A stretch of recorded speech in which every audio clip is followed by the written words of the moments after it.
Hello guys, welcome back to my channel. তো তোমরা সবাই শীতের মধ্যে কেমন আছে, জমে যাচ্ছ না তো? তো আমি শীতের একটা স্পেশাল শাক সবজির একটা মেনু নিয়ে চলে এসেছি। তোমরা যারা যারা সবজি খেতে ভালোবাসো তাদের অবশ্যই এই রেসিপিটা খুব ভালো লাগবে, একবার বাড়িতে ট্রাই করে দেখতে পারো। তো প্রথমে আমি আলু, বেগুন, সিম আর কাঁচা টমেটো, পাকা টমেটো, ফুলকপি কেটে রেখেছি, আর পালং শাকের পাতাটাও ভালো করে কেটে রেখেছি, আর মুসুরির ডাল ধুয়ে জল ঝরিয়ে রেখে দিয়েছি, আর কিছুটা বড়িও নিয়েছি।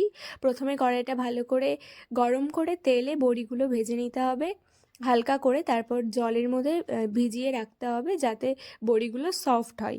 তো তারপর কড়াইতে পাঁচফোড়ন ফোড়ন দিয়ে নিয়েছি, তারপরে কেটে রাখা সবজিগুলো একে একে সব সব দিয়ে দেব, আর ভালো করে নেড়েচেড়ে একটু নুন হলুদ দিয়ে কষিয়েও নেব।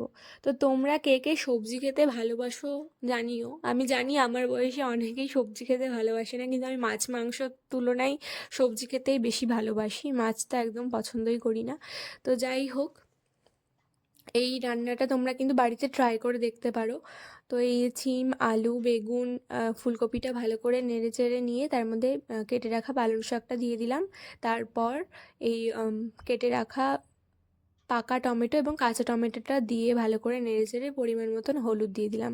আর তারপরে ধুয়ে রাখা ডালটা দিয়ে ভালো করে নেড়েচেড়ে একটা মশলা পেস্ট করে রেখেছিলাম লঙ্কার আর জিরের, সেই পেস্টটাও কিন্তু দিয়ে দিলাম রান্নার মধ্যে। তো সেই পেস্টটা দিয়েও পেস্টটা দিয়ে একটু নেড়েচেড়ে আগের থেকে যে ভিজিয়ে রাখা বড়িটা জলের মধ্যে রেখেছিলাম ওটাও কিন্তু এর মধ্যে দিয়ে দিলাম।